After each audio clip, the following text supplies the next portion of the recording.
दोस्तों, आज के वीडियो में हम आपके साथ शेयर करने वाले हैं सऊदी अरब में हुए दिल दहला देने वाले बस हादसे की वो दास्तान जिसे इतिहास के पन्नों पर काले अक्षरों से लिखा जाएगा, जिसकी खबर सुनते ही हर इंसान की रूह कांप जाती है। तो आइए जानते हैं इस पूरे वाकया को शुरुआत से। 17 नवंबर 2025 की रात एक लग्जरी व्हाइट टूरिस्ट बस सऊदी अरब के मक्का शहर से निकलकर मदीने की तरफ जा रही होती है। बस में कुल 40 से भी ज्यादा इंडियन हज यात्री सवार होते हैं, जिनमें से ज्यादातर इंडिया के तेलंगाना और हैदराबाद शहर से उमराह हज पर आए हुए थे। इनमें से कई लोग पहली बार सऊदी अरब के लिए निकले थे। उन्होंने पहली बार मक्के की खुशबू महसूस की थी और अब मदीने के नूर का इंतजार कर रहे थे। लेकिन किसी को यह एहसास नहीं था कि उनके इस सुहाने सफर की आखिरी मंजिल मदीना नहीं बल्कि एक दर्दनाक दास्तां बनने वाली है। रात के करीब 1 बजे बस रेगिस्तान की सुनसान सड़क से गुजर रही होती है।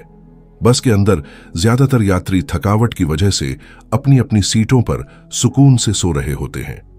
कुछ लोग धीरे धीरे तस्बीह पढ़ रहे थे तो कुछ अपने फोन में फैमिली के साथ व्हाट्सएप पर चैटिंग कर रहे थे। बस में पीछे की तरफ एक बड़ा परिवार बैठा हुआ था, जिसमें कुल 18 जिंदगियां यानी बच्चे और बुजुर्ग सभी शामिल थे। ये सभी लोग एक्साइटेड थे कि सुबह होते ही प्रॉफिट मोहम्मद के शहर का दीदार करेंगे। लेकिन उन्हें क्या पता था कि उनका ये ख्वाब इस रेगिस्तान में झलकर रह जाएगा। करीब 30 मिनट बाद यानी 1:30 पर कुछ किलोमीटर आगे एक हैवी डीजल टैंकर अपने रूट से थोड़ा डगमगाया। टैंकर का ड्राइवर रिपोर्टेडली थका हुआ था। उसकी आंखें झपक रही थीं, इसलिए टैंकर बार बार अपनी लेन से बाहर निकलकर दूसरी लेन में घुस रहा था। उधर बस ड्राइवर सैयद, जो 15 साल से सऊदी की सड़कों पर गाड़ी चला रहा था, वह आराम से बस को एकदम स्मूथली ड्राइव कर रहा होता है। तभी अचानक उसे दूर से लाइट्स नजर आती हैं, लेकिन उसे नहीं पता था कि सामने वाला वाहन गलत दिशा में आ रहा है। अब कुछ ही सेकंड में सब कुछ बदलने वाला था। जैसे ही बस मोड़ पर पहुंची, अचानक सामने से आ रहा डीजल टैंकर तेजी से उनके सामने आ गया। डिस्टेंस इतना कम था कि बस ड्राइवर की आंखें खुली की खुली रह गईं। उसने तुरंत पूरी ताकत से ब्रेक दबाए।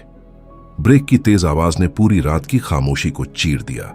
बस के पैसेंजर कुछ समझ पाते उससे पहले ही टैंकर ने बस की राइट साइड को जोरदार टक्कर मारी। टक्कर की आवाज इतनी खतरनाक थी कि जैसे जमीन खुद फट गई हो। बस की सभी खिड़कियां टूटकर अंदर की तरफ उछल गईं। लोग सीटों से उछलकर एक दूसरे पर गिर पड़े। अंदर बैठे लोग बेचारे चीख पाते उससे पहले ही टैंकर ब्लास्ट हो गया। एक्सप्लोजन का प्रेशर इतना जोरदार था कि कुछ ही पल में पूरी बस अंदर से आग का गोला बन जाती है। बस के अंदर की चीखें मानो जैसे रात की खामोशी को चीर रही थी। कई यात्री सीटों में फंस गए। कुछ अंतिम सांस तक अपने परिवार वालों के नाम दुआएं करते रहे।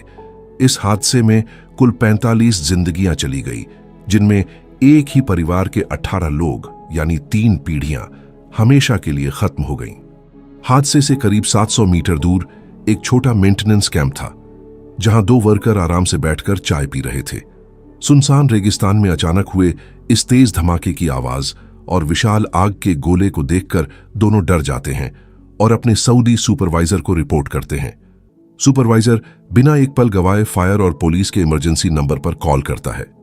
लगभग 10 मिनट बाद पुलिस और एम्बुलेंस की रेस्क्यू टीम वहां पहुंच जाती है, लेकिन आग की लपटें इतनी तेज थी कि रेस्क्यू टीम्स को भी पास जाने का मौका नहीं मिल रहा था। अब बस पूरी तरह आग की लपटों में घिर चुकी थी और अंदर फंसे हुए लोग जोर जोर से चीख रहे थे। एक अफसर ने कोशिश की कि बस का दरवाजा खोले, लेकिन गर्मी इतनी तेज थी कि दरवाजे के पास 10 सेकंड खड़े रहना भी नामुमकिन था। लगभग 20 मिनट बाद फायर फाइटर की 3 टीम वहां पहुंचती है। 2 टीमों ने फोम कैनन से टैंकर की आग पर काबू करना शुरू किया। वहीं एक टीम ने बस के दरवाजों और खिड़कियों की तरफ पानी फेंकना शुरू किया। हीट अभी भी 400 डिग्री सेल्सियस से ऊपर थी। आग इतनी भयंकर थी कि पहली कोशिश में फोम भी पिघल रहा था और फायर फाइटर्स पीछे हटने पर मजबूर हो रहे थे। लेकिन लगातार संघर्ष के करीब 45 मिनट बाद काफी हद तक आग पर काबू पा लिया गया। पूरी तरह आग बुझने के बाद जब फायर फाइटर्स अंदर पहुंचे तो पूरी बस अंदर से एक लोहे के कंकाल में बदल चुकी थी। सीटें पिघली हुई और अंदर दिल तोड़ देने वाला सन्नाटा था। बस अब सिर्फ राख, धुआं और टूटी हुई जिंदगियों का निशान बन चुकी थी। रेस्क्यू टीमों ने अपनी जान जोखिम में डालकर बिना एक पल गवाए काम किया। उन्होंने बस के चारों कोनों से राख में इंसानों की झांकियां ढूंढनी शुरू की। इस हादसे में कुल 45 बेगुनाह इंसान मारे गए, लेकिन खुशकिस्मती से सिर्फ एक लड़का, मोहम्मद अब्दुल शोएब, जिंदा बचा था। दरअसल हादसे के फौरन बाद शोएब टूटी हुई खिड़की से बाहर निकलने में कामयाब हो गया था। पुलिस, फायर ब्रिगेड और मेडिकल टीम ने मिलकर शवों और घायल लोगों को बाहर निकालकर लोकल हॉस्पिटल में पहुंचाना शुरू किया। कुछ ही देर में इंडियन एम्बेसी को इस हादसे के बारे में खबर कर दी गई। उन्होंने तुरंत रेस्क्यू टीम और अस्पतालों के साथ मिलकर डेड बॉडीज की पहचान शुरू कर दी। हादसे की खबर मिलते ही हर किसी का दिल टूट गया। हर कोई हज पर गए हुए अपने लोगों की खैर खबर जानने में लग गया। इस हादसे ने सिर्फ एक परिवार को ही नहीं, बल्कि बड़ी संख्या में उन लोगों की जिंदगियां बदल दी जो एक पाक सफर पर गए हुए थे। और सबसे दर्दनाक बात यह है कि किसी को मालूम नहीं कि उन लोगों की अंतिम विदाई कैसे होगी। उन्हें सऊदी अरब में ही दफनाया जाएगा या फिर इंडिया वापस लाया जाएगा, इसकी जानकारी अभी अधूरी है।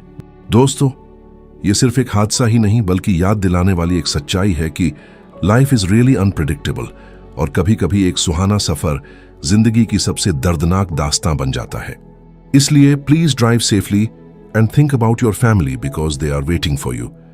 तो दोस्तों, मिलते हैं अगले वीडियो में एक नई स्टोरी के साथ। तब तक के लिए अलविदा।